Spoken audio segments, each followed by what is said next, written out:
Hi hello ನಮಸ್ಕಾರ watch Kannada serial ಚಾನಲ್ಗೆ ಸ್ವಾಗತ.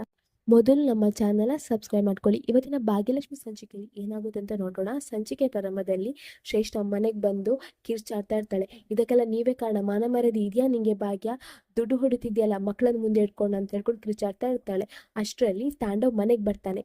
ತಾಂಡವ್ ಮನೆಗೆ ಬಂದದ್ ನೋಡಿ ಶ್ರೇಷ್ಠ ಹೇಳ್ತಾಳೆ, ತಾಂಡವ್ ಬಂದ್ಯಾ, ಒಳ್ಳೇದಾಯ್ತು ಬಿಡು, ನೋಡು ಇವರೆಲ್ಲ ಎಂಥವ್ರು ಅಂತ ನೋಡು, ಈ ಭಾಗ್ಯ ತನ್ವಿ ತನ್ಮಯನ್ ಇಟ್ಕೊಂಡು ದುಡ್ಡು ಹೊಡಿತಿದ್ದಾಳೆ ನಿನ್ನ ಹತ್ರ, ಇವ್ರ ಮನೆಯವ್ರದೆಲ್ಲ ಚೀಪ್ ಟ್ರಿಕ್ಸ್ ಇದೆ ತಾಂಡವ್, ನಿಂಗೆ ಅರ್ಥ ಆಗಲ್ವಾ, ಈ ಭಾಗ್ಯ ನಯವಂಚಕಿ, ಮೋಸ ಮಾಡೋಳು ಇವಳು ಹಣ ಮಾಡ್ತಿದ್ದಾಳೆ ನಿನ್ನ ಹತ್ರ, ದುಡ್ಡು ಹೊಡಿತಿದ್ದಾಳೆ ಇವಳು ಅಂತ ಹೇಳ್ತಾಳೆ. ಆಗ ತಾಂಡವ್ ಹೇಳ್ತಾನೆ, ನೋಡು ಶ್ರೇಷ್ಠ, ನನ್ನ ದುಡ್ಡು ನಾನು ನನ್ನ ಮಕ್ಳಿಗೆ ಕೊಡದೆ ಇನ್ಯಾರಿಗೆ ಕೊಡ್ಲಿ, ನನ್ನ ದುಡ್ಡು ನನ್ನ ಮಕ್ಕಳಿಗೆ ಕೊಡ್ತೇನೆ, ನಿಂಗೆ ಯಾಕೆ ಅದಲ್ಲ ಶ್ರೇಷ್ಠ, ನಿಂಗೆ ಯಾರು ಇಲ್ಲಿ ಬರ್ಲಿಕ್ಕೆ ಹೇಳಿದ್ರು, ಮೊದಲು ಹೇಳು ಅಂತ ಹೇಳ್ತಾನೆ. ಆಗ ಶ್ರೇಷ್ಠ ಹೇಳ್ತಾನೆ, ತಾಂಡವ್ ನಿಂಗೆ ಅರ್ಥ ಆಗ್ತಿಲ್ಲ, ನಿಂಗೆ ಫೂಲಿಶ್ ಆಗ್ತಿದೆ, ಇವರೆಲ್ಲ ನಿಂಗೆ ಮೋಸ ಮಾಡ್ತಿದ್ದಾರೆ, ಇವರೆಲ್ಲ ನಿನ್ನಿಂದ ದುಡ್ಡು ಹೊಡಿತಿದ್ದಾರೆ, ಅದೇ ಇವ್ರದ್ದು ಪ್ಲಾನು, ಈ ಭಾಗ್ಯ ಇದ್ದಾಳಲ್ಲ ಇವಳು ದೊಡ್ಡ ನಯವಂಚಕಿ ಅಂತ ಹೇಳ್ತಾಳೆ. ಆಗ ತಾಂಡವ್ ಸಿಟ್ಟಲ್ಲಿ ಶ್ರೇಷ್ಠನ ಕೆನ್ನೆ ಕೊಡ್ತಾಳೆ.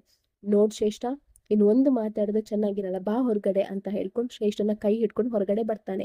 ಆವಾಗ ತಾಂಡವ್ ಹೇಳ್ತಾನೆ, ನೋಡ್ ಶ್ರೇಷ್ಠ, ನಿನ್ ಭಾಗ್ಯನ ಬಗ್ಗೆ ಏನೇ ಹೇಳು ನಾನು ಒಪ್ತೇನೆ, ಅವಳು ಹಾಗೆ ಅವಳು ಹೀಗೆ ಏನೇ ಹೇಳು ನಾನು ನಂಬ್ತೇನೆ, ಆದ್ರೆ ಈ ವಿಷಯದಲ್ಲಿ ತನ್ವಿ ತನ್ಮಯನ ಮುಂದೆ ಇಟ್ಕೊಂಡು ದುಡ್ಡು ಹೊಡಿತಿದ್ದಾಳೆ ಅಂತ ಹೇಳ್ತಿದ್ಯಲ್ಲ, ಅದು ಮಾತ್ರ ನಾನು ಒಪ್ಪಲ್ಲ.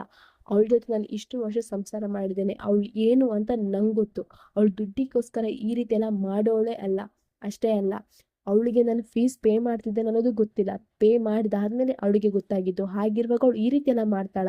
ಶ್ರೇಷ್ಠ, ನೀನ್ ತಪ್ಪು ಮಾಡ್ತಿದ್ದಿ, ನಾನು ಏನೋ ಒಂದು ಪ್ಲಾನ್ ಮಾಡಿದ್ದೆ, ಈ ಮನೆಯವರಿಗೆ ಹತ್ರ ಆಗ್ಬೇಕು ಅಂತ ಹೇಳಿ ಎಷ್ಟೆಲ್ಲ ಪ್ಲಾನ್ ಮಾಡಿದೆ, ಆದ್ರೆ ನೀನ್ ಇಲ್ಲಿ ಬಂದು ಈ ತರ ಸಿಲ್ಲಿ ತರ ಬಿಹೇವ್ ಮಾಡಿ ನನ್ನನ್ನ ಇನ್ನೂ ಮನೆಯವರಿಗೆ ದೋಷಿಸುವಾಗ ಮಾಡಿದಿ, ಯಾಕೆ ಶ್ರೇಷ್ಠ ನೀನ್ ಈ ರೀತಿ ಮಾಡ್ತಿದ್ಯಾ ಅಂತ ಹೇಳ್ಕೊಂಡು ಶ್ರೇಷ್ಠಂಗೆ ಬೈತಾನೆ.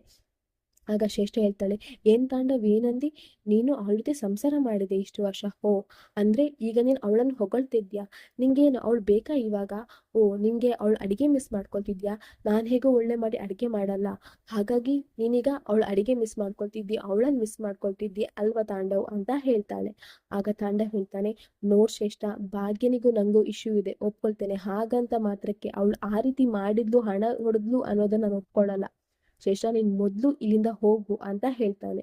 ಆಗ ಶ್ರೇಷ್ಠ ಹೇಳ್ತಾಳೆ, ನಾನು ಯಾಕೆ ಹೋಗ್ಬೇಕು, ಇವರೆಲ್ಲ ನಿಂಗೆ ಮೋಸ ಮಾಡ್ತಿದ್ದಾರೆ, ಅದು ನಿಂಗೆ ಗೊತ್ತಾಗ್ತಿಲ್ಲ ತಾಂಡವ್ ಅಂತ ಹೇಳ್ತಾಳೆ. ಇನ್ನು ಒಳಗಡೆ ಪೂಜಾ ಹೇಳ್ತಾಳೆ, ಬಾವ ಮತ್ತೆ ಶ್ರೇಷ್ಠ ತುಂಬಾನೇ ಚೆನ್ನಾಗಿ ನಾಟಕ ಮಾಡ್ತಿದ್ದಾರೆ, ಮನೆಯಲ್ಲೇ ಸ್ಕ್ರಿಪ್ಟ್ ಎಲ್ಲ ಬರೆದು ಯಾವ ರೀತಿ ಡೈಲಾಗ್ ಎಲ್ಲ ಹೇಳ್ಬೇಕಂತ ಪ್ರಾಕ್ಟೀಸ್ ಮಾಡಿ ಅವರೇ ಶ್ರೇಷ್ಠನ ಇಲ್ಲಿ ಕಳಿಸಿ ಇನ್ನು ನಮ್ಮ ಎದುರಿಗೆ ಹೀರೋ ಆಗ್ಲಿಕ್ಕೆ ಈ ರೀತಿ ಎಲ್ಲ ಮಾಡ್ತಿದ್ದಾರೆ, ದೇವ್ರೆ ಈ ಭಾವಂಗ್ ಯಾವಾಗ ಬುದ್ಧಿ ಬರುತ್ತೋ ಅಂತ ಹೇಳ್ತಾಳೆ. ಅವಾಗ ಭಾಗ್ಯ ಹೇಳ್ತಾಳೆ, ಪೂಜಾ ನೀನ್ ಮಾತಾಡ್ತಿರೋದು ಸರಿ ಇಲ್ಲ, ಇವ್ರು ಬೇರೆ ಏನಾದ್ರು ಮಾಡ್ತಾರಂತ ಹೇಳು ನಾನು ಒಪ್ಕೊಳ್ತೇನೆ, ಅವ್ರು ತನ್ವಿಗೆ ಹಣ ಕೊಟ್ಟಿದ್ದು ನನ್ನನ್ನು ಸೋಲ್ಸ್ಲಿಕ್ಕಂತ ಆದ್ರೂ ಹೇಳು, ಅದನ್ನ ಒಪ್ಕೊಳ್ತೇನೆ, ಆದ್ರೆ ತನ್ವಿಗೆ ಹಣ ಕೊಟ್ಟು ಅದನ್ನ ವಾಪಸ್ ಕೇಳಲಿಕ್ಕೆ ಶ್ರೇಷ್ಠನ್ ಕಳ್ಸಿದ್ರಂತ ಹೇಳ್ಬೇಡ, ನಾನು ಒಪ್ಕೊಳ್ಳಲ್ಲ, ಇವ್ರು ಏನಂತ ನಂಗೆ ಗೊತ್ತು ಅಂತ ಹೇಳ್ತಾಳೆ. ಆಗ ಪೂಜಾ ಹೇಳ್ತಾಳೆ, ಹೌದಾ ಅಕ್ಕ, ಪರವಾಗಿಲ್ಲ ಬಾ ಹೊರಗಡೆ ಹೋಗೋಣ, ಅವ್ರು ಏನು ಮಾತಾಡ್ತಿದ್ದಾರೆ ಅನ್ನೋದು ನಮ್ಗೆ ಗೊತ್ತಾಗುತ್ತೆ ಅಂತ ಹೇಳ್ತಾಳೆ. ಶ್ರೇಷ್ಠ ಮತ್ತೆ ತಾಂಡವ್ ತುಂಬಾನೇ ಜಗಳ ಮಾಡ್ತಾ ಇರ್ತಾರೆ. ಶ್ರೇಷ್ಠ ಹೇಳ್ತಾಳೆ, ಅಂದ್ರೆ ಇವಾಗ ನಿಂಗೆ ನಾನ್ ಬೇಡವಾ ತಾಂಡವ್ ಅಂತ ಹೇಳ್ತಾಳೆ.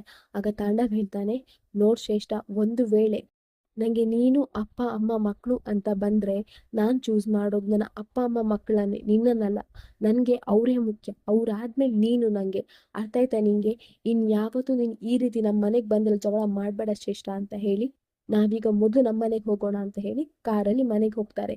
ಇನ್ನು ಈ ಕಡೆ ಕುಸುಮ ಹೇಳ್ತಾಳೆ, ರೀ ನಮ್ ತಾಂಡವ್ ಬದಲಾಗಿದ್ದಾನೆ ರೀ, ಅವ್ನು ಆಡಿರೋ ಮಾತು ಕೇಳಿದ್ರ, ಅವನಿಗೆ ಶ್ರೇಷ್ಠನ್ಕಿಂತ ನಾವೇ ಮುಖ್ಯ ಅಂತೆ, ಹಾಗಂದ್ರೆ ಬದಲಾಗಿದ್ದಾನಲ್ವಾ ಅಂತ ಹೇಳ್ತಾಳೆ. ಇನ್ನು ಸುನಂದನು ಹೇಳ್ತಾಳೆ, ಹೌದು ಅಳಿಯಂದ್ರಲ್ಲಿ ಬದಲಾವಣೆ ಕಾಣಿಸ್ತಾ ಇದೆ ನಂಗೆ ಅಂತ ಹೇಳ್ತಾಳೆ. ಇನ್ನು ತಾಂಡವನಪ್ಪ ಪೂಜಾ ಸುಂದ್ರಿ ಭಾಗ್ಯ ಅದ ನಂಬ್ತಾನೆ ಇರಲ್ಲ, ಇವರದ್ದು ಬುದ್ಧಿ ಯಾವಾಗ್ಲೂ ಹೀಗೇನೆ ಇರುತ್ತೆ ಅಂತ ಹೇಳ್ತಾ ಇರ್ತಾರೆ. ಇಲ್ಲಿಗೆ ಈ ಸಂಚಿಕೆ ಮುಗಿಯುತ್ತೆ. ನಮ್ಮ watch Kannada serial channel subscribe ಮಾಡ್ಕೊಳ್ಳಿ.